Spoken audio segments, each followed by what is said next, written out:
Friends, तो अब हम पढ़ेंगे चैप्टर 10 में न्यूक्लिक अम्ल। न्यूक्लिक अम्ल क्या होता है और डीएनए आरएनए क्या होता है। ठीक है, तो सबसे पहले हम देखेंगे न्यूक्लिक अम्ल के बारे में। तो न्यूक्लिक अम्ल जो होता है, न्यूक्लिक अम्ल जीवों की कोशिकाओं में पाए जाते हैं। ठीक है, न्यूक्लिक अम्ल जो होते हैं वो जीवों की कोशिकाओं में पाए जाते हैं। ठीक है, जैविक अणु कहलाते हैं। ठीक है, जैविक अणु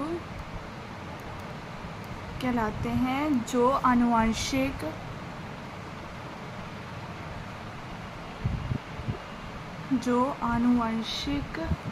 जानकारी जैसे जेनेटिक इन्फॉर्मेशन का भंडारण और संचरण, ठीक है, संचरण करते हैं। ये जो होते हैं ये दो प्रकार के होते हैं। ठीक है, ये दो प्रकार के होते हैं। सबसे पहला फर्स्ट होता है डीएनए, जिसे हम कहते हैं डीऑक्सीराइबोन्यूक्लिक एसिड। ठीक है, डीऑक्सीराइबोन्यूक्लिक एसिड। ठीक है, एंड सेकंड होता है आरएनए। ठीक है, ये नाम आप बहुत अच्छे से याद कर लेंगे क्योंकि ये बहुत इम्पॉर्टेंट टॉपिक है। ठीक है, तो सब सेकंड है आरएनए, जिसे कहते हैं हम राइबोन्यूक्लिक एसिड। ठीक है, राइबोन्यूक्लिक एसिड। ठीक है, तो अब हम यहाँ पे स्ट्रक्चर की बात करते हैं।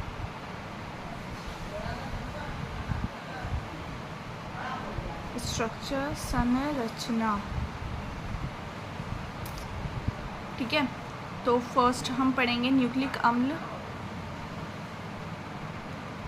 न्यूक्लिक अम्ल न्यूक्लियोटाइड्स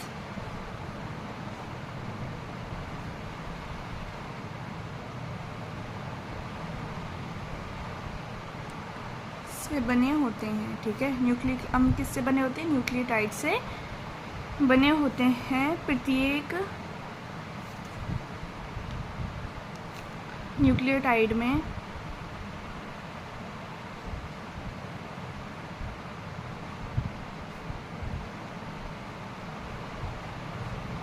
तीन घटक होते हैं। ठीक है, प्रत्येक न्यूक्लियोटाइड में कितने घटक होते हैं? 3 घटक होते हैं। फर्स्ट होता है हमारा नाइट्रोजनस बेस, जिसे हम कहते हैं नाइट्रोजनी क्षार या नाइट्रोजनी क्षारक। ठीक है, नाइट्रोजनी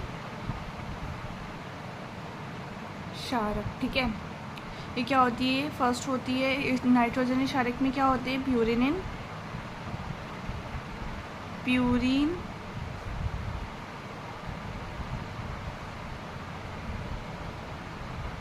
और पिरिमिडिन। ठीक है, पिरिमिडिन।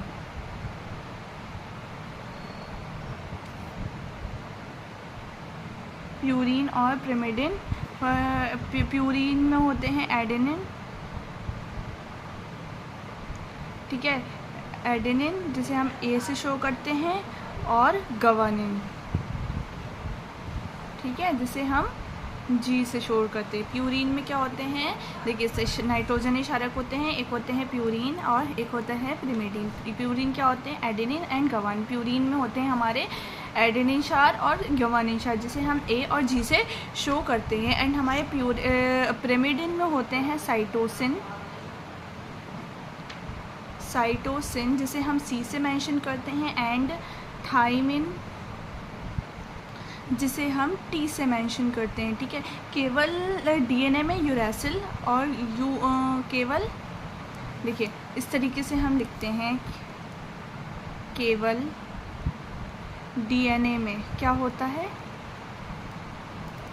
यूरेसिल, ठीक है, केवल डीएनए में होता है यूरेसिल।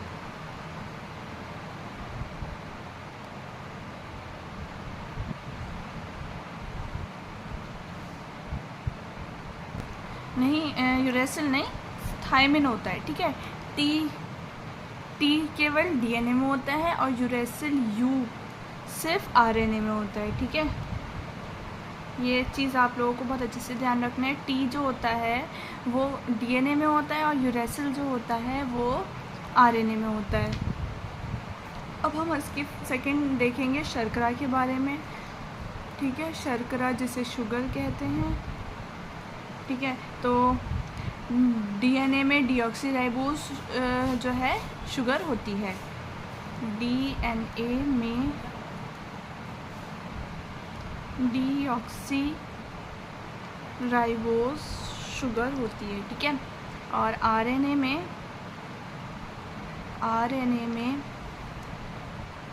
राइबोज शुगर होती है, ठीक है। राइबोज,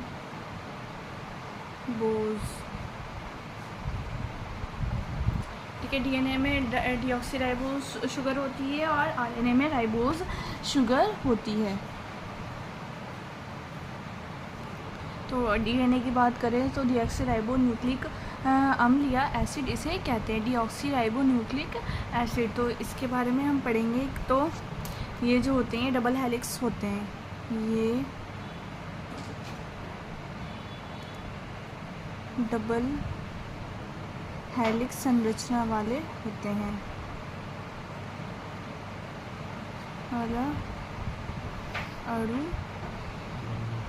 होता है, ठीक है। सेकंड हम बात करें तो इसमें शर्करा कौन सी होती है। इसमें जो शर्करा होती है मतलब शुगर, हमें पता ही है कौन सी होती है, डीऑक्सीराइबोज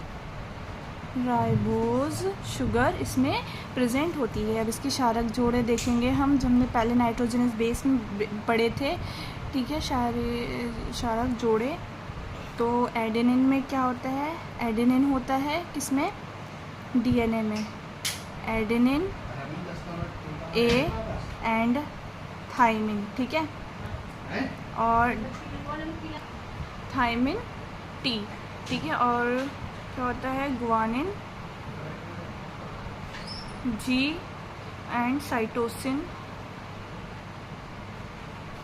सी, ठीक है।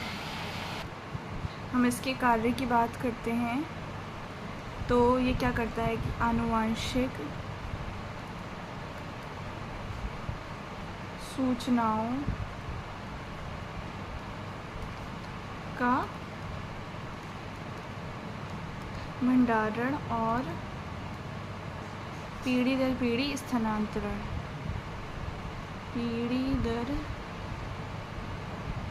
पीढ़ी स्थानांतरण, ठीक है। सेकंड क्या होता है, ये क्या होता है कि आनुवांशिक सूचनाओं का भंडारण होता है और एक जनरेशन से दूसरे जनरेशन जो है अपने जीन्स लेकर जाता है, उसी को हम क्या कहेंगे, डीएनए कहेंगे, ठीक है। सेकंड है कि कोशिका विभाजन के समय डीएनए प्रतिकृति बनती है, ठीक है। डीएनए की क्या बनती है, प्रतिकृति बनती है कोशिका विभाजन के समय, ठीक है।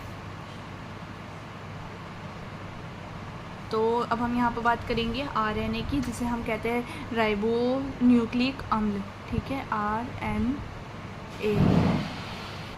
तो आरएनए की बात करते हैं तो ये क्या होता है, जो हमारा डीएनए था वो डबल हेलिक्स होता है, तो ये कैसा होता है, ये सिंगल स्ट्रैंडेड होता है, ठीक है। तो पढ़ेंगे कि ये एक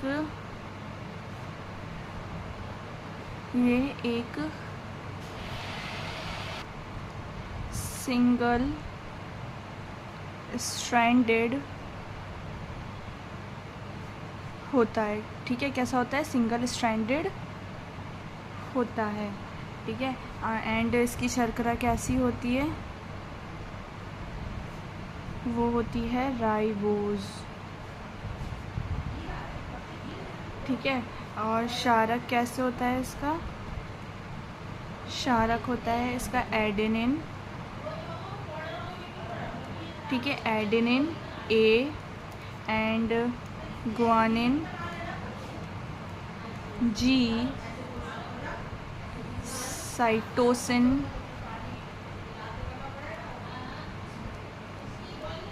सी, एंड यूरेसिल यू। मतलब जो है इसमें ये शो कर रहे हैं कि डीएनए में जो होता है,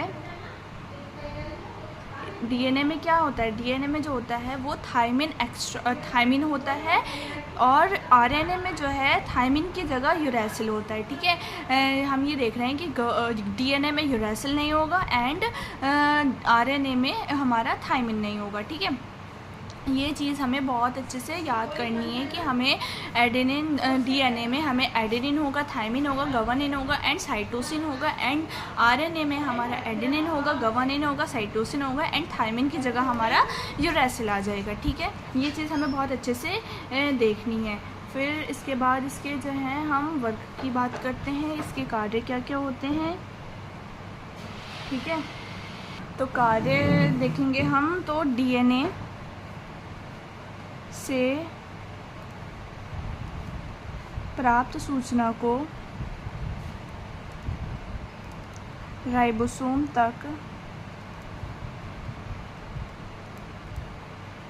पहुंचाकर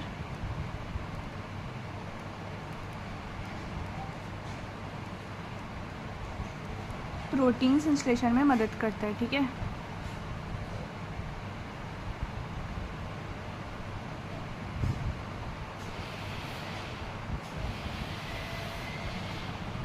ये क्या करता है कि डीएनए जो है हमारा, डीएनए से प्राप्त जो भी हमें सूचना मिलती है, सूचना को वो राइबोसोम तक पहुंचाकर प्रोटीन संश्लेषण में हमारी मदद करता है, ठीक है। अब हम आरएनए के प्रकार देखेंगे।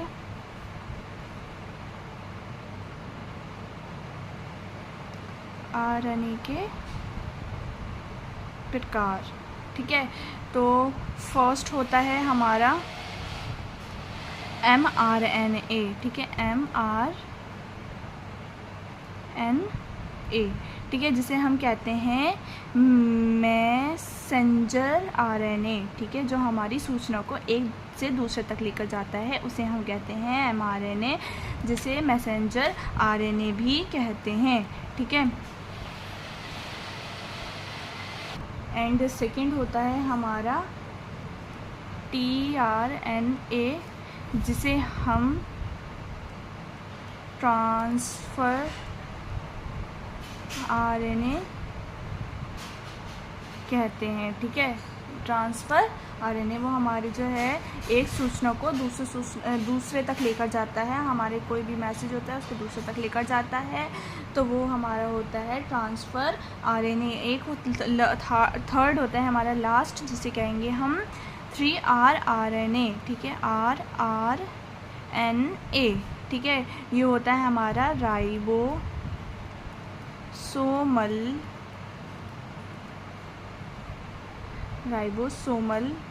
आरएनए, ठीक है। क्या होगा ये हमारा राइबोसोमल आरएनए, ठीक है। तो आप लोगों को अच्छे से समझ में आ गया होगा डीएनए आरएनए क्या होता है, इसमें क्या क्या डिफरेंसेस होती हैं और न्यूक्लिक एसिड क्या होता है, ठीक है।